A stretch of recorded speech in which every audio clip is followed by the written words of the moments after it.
December 12, 2025 మీకు ఉస్మాన్ హాడీ అనబడే బంగ్లాదేశ్ తీవ్రవాది.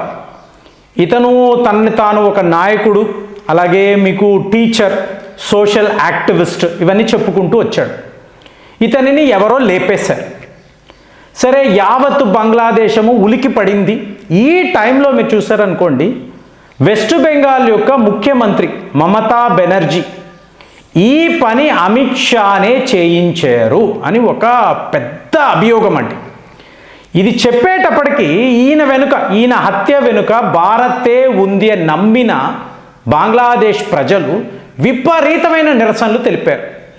అప్పుడు అమిత్ షా గారు డైరెక్ట్గా ఈవిడికి ఫోన్ చేసి, నీకు నాకు మధ్య శత్రుత్వం ఉండొచ్చు, పొలిటికల్ రైవలరీ ఉండొచ్చు, కానీ మీరేం చేస్తున్నారు, మన దేశ రక్షణ, నేషనల్ సెక్యూరిటీ విషయంలో ఇలాంటి మాటలు చెప్పి మనల్ని ఇబ్బంది పెడుతున్నారు, ఇది కరెక్ట్ కాదు, మీ మాటలు వెనక్కి తీసుకోండి. ఇది అమిత్ షా డైరెక్ట్గా మమతా బెనర్జీని హెచ్చరించిన విధానం. కానీ మమతా బెనర్జీ మాత్రం నథింగ్ డూయింగ్ అండి. ఈ హత్య వెనుక మీరే ఉన్నారు అన్న ఈ స్టేట్మెంట్ని నేను వెనక్కి తీసుకోను, క్లియర్గా ఆవిడ చెప్పారు. సో ఇప్పుడు ఇదంతా చూశారనుకోండి, వెస్ట్ బెంగాల్ ప్రభుత్వానికి సెంట్రల్ గవర్నమెంట్కి మధ్య గొడవలు అని మనం అనుకుంటాం. అలా కాదండి.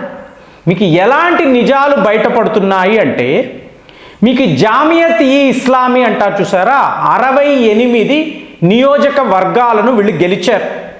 ఎక్కడా బంగ్లాదేశ్ భారత్ సరిహద్దుల్లో ఉండే నియోజకవర్గాలండి. కాబట్టి వీళ్లకు డైరెక్ట్గా వెస్ట్ బెంగాల్తో యాక్సెస్ ఉంది. మమతా బెనర్జీతో డైరెక్ట్గా మాట్లాడగలరు. వాళ్ళ ప్లాన్ ఎలా ఉందో ఆ వ్యూహం ఉంటుంది కదా, మొత్తం కూడా ఇస్లామిక్ పాలన ఎలా తీసుకురావాలి అనేదే వీళ్ళ ఎజెండా. దీన్నే కరాచీ గ్యాంగ్ అని అంటాం.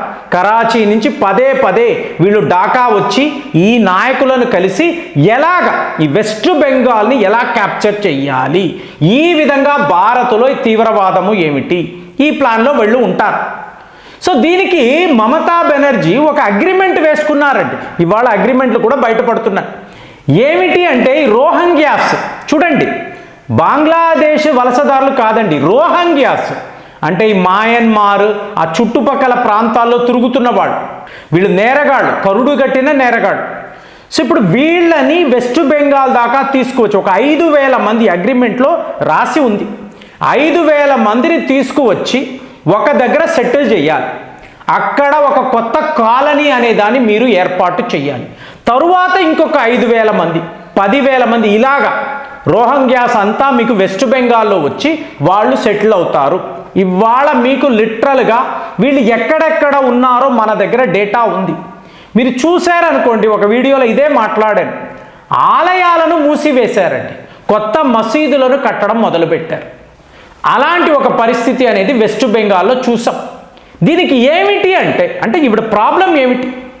ఈరోజు వార్తలు చూడండి, ఈ లండన్ మహానగరం అంటాం కదా, అక్కడికి మీకు ఇలా ములాయం సింగ్ యాదవ్ యొక్క కుమారుడు అఖిలేష్ యాదవ్, అట్లాగే డిఎంకేకు సంబంధించిన ఒక నాయకుడు, మీకు మళ్ళీ వెస్ట్ బెంగాల్ యొక్క పూర్వ మంత్రి ఈవిడ, ఈ మేడం మిస్సెస్ మైత్రి ఈవిడ, అట్లాగే రాహుల్ గాంధీ గారు, మళ్ళీ లోకల్గా ఉండే కొంతమంది నాయకులు. మీకు లండన్ గురించి తెలుసో తెలియదో, ఇక్కడే మీకు నవాజ్ షరీఫ్ కూడా ఉంటారు. అంటే ఒకవేళ యూరోప్ పూర్తిగా ఇస్లామిక్ మతంలోకి వెళ్ళిపోతుంది అంటే, న్యూక్లియర్ ఆర్మ్ కలిగిన ద ఫస్ట్ కంట్రీ యూకే అండి, ఇస్లామిక్ కంట్రీ యూరోప్లో, గుర్తుపెట్టుకోండి. అంటే ఏ స్థాయిలో ఈ ముస్లిం పాపులేషన్ మీకు యూకేని డామినేట్ చేస్తున్నారు, మీకు లండన్లో వీళ్ళ ఇన్ఫ్లుయెన్స్ ఎంత, మీకు ఈ నాయకులంతా, భారత్కు సంబంధించిన నాయకులంతా లండన్లో ఇలాంటి మీటింగ్స్ ఎందుకు పెట్టుకుంటున్నారు, ఇంతంత ఖర్చు పెట్టి, ఏంటి దేశం మీద కుట్రండి. వీళ్ళ ప్లాన్ అంతా ఏమిటి, దేశం మీద కుట్ర పన్నాలి, ఏదో ఒక రకంగా వెస్ట్ బెంగాల్ని కాపాడడం కాదు, అక్కడ ఉండే ఈ ఐడియాలజీని కాపాడాలి. దానికే ఈ ప్రయత్నాలు. తమిళనాడు సీఎం విజయ్ యొక్క భార్య ఈవిడ కూడా ఇవాళ లండన్లోనే ఉన్నారు. అంటే ఒక పెద్ద వ్యూహం అనేది రచిస్తారండి. వీళ్ళు భారత్లోనే ఉంటారు, ఇక్కడే ఉద్యోగాలు, ఇక్కడే డబ్బు అన్నీ కావాలి, కానీ ఈ దేశం మీదే ఒక కుట్ర అనేది పన్నుతూనే ఉంటారు. సో ఇందులో మమతా బెనర్జీ చేసిన పనులు ఒక్కొక్కటిగా బయటపడడం. ఇప్పుడు వీళ్ళు ఎలా చెప్తున్నారు అంటే 1971లో ఇందిరాగాంధీ గారు చాలా గొప్ప పని చేశారు అని అందరూ మాట్లాడుకుంటారు కదా. అటల్ బిహారీ వాజ్పేయి గారు ఏమన్నారు? అమ్మా నువ్వు దుర్గమాతవి, ఆ ప్రజలను కాపాడేవు అన్నారు కదా. ప్లాన్ ఏమిటి? ఒకవైపేమో పాకిస్తాన్, ఇంకొక వైపేమో బంగ్లాదేశ్. సో ఇప్పుడు ఈ బంగ్లాదేశ్లో మీకు వెస్ట్ బెంగాల్ను కలిపేయాలి. ఎందుకు? ఒకప్పుడు బెంగాల్ అంటే హ్యూజ్ టెరిటరీ. సో ఈ బెంగాల్లోనే మీకు బంగ్లాదేశ్ ఉండేది. సో ఇప్పుడు బంగ్లాదేశ్ అంటే గ్రేటర్ బంగ్లాదేశ్లో మీరు వెస్ట్ బెంగాల్ని కలిపేయండి. ఏమంటే ఇది ముందే చేసి ఉండొచ్చు కదా, విడిపోయేది కదా. అంటే పాకిస్తాన్ ఒక చంక్, మీకు బంగ్లాదేశ్, భారత్ చిన్నగా కనపడాలి. సో హిందూ రాజ్యం అనేది చాలా చిన్నదైపోవాలి ఇలా విడగొట్టి. సో ఇప్పుడు ఎందుకు జరగలేదు అంటే వెస్ట్ బెంగాల్లో హిందూ పాపులేషన్ ఎక్కువ.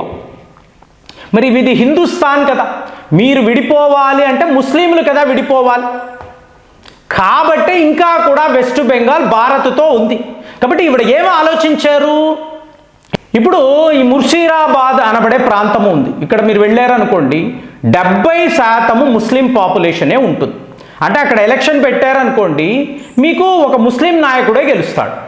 అదే మాల్డా అన్నారు అనుకోండి 68% ముస్లిం పాపులేషనే. అంటే అక్కడ మీరు ఎంచుకునే ఎమ్మెల్యే ముస్లిం వ్యక్తి. ఇలాగా వెస్ట్ బెంగాల్లో ముస్లిం పాపులేషన్ పెరుగుతూ ఉంది అనుకోండి. ఎలా పెరుగుతుందండి చెప్పండి? ఎలా పెరుగుతుంది? బంగ్లాదేశ్ నుంచి వలసదారులు వాళ్ళు వస్తూనే ఉండాలి, మీరు ఆశ్రయం ఇస్తూనే ఉండాలి. అలాగ ఈ ఓటు బ్యాంక్ అనేది ఒక స్టేజ్లో డైరెక్ట్గా 30 లక్షల మందిని ఈవిడ తన కంట్రోల్లో పెట్టుకున్నారు. వాళ్ళ కుటుంబాలు, వాళ్ళ బంధువులు ఇలా 1 కోటి మంది దాటిపోయి ఉండాలి.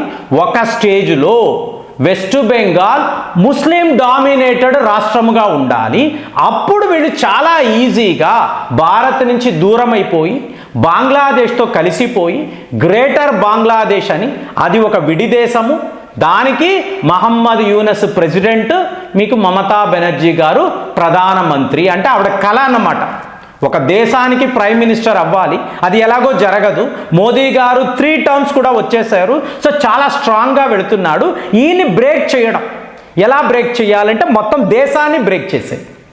సో ఇంత పెద్ద ప్రణాళిక ఈవిడ జమాయత్ ఇస్లామీ అనబడే ఒక పార్టీ, ఒక తీవ్రవాద సంస్థ, వాళ్లతో ఈవిడ లింకులు పెట్టుకొని హిందువుల కన్నా నేను ఒక హిందూ మహిళను అక్కర్లేదు, నా ఫ్యామిలీ అక్కర్లేదు, ఈ దేశము అక్కర్లేదు, వీళ్ళు సర్వనాశనం అయిపోని, నాకు బంగ్లాదేశే ముఖ్యము.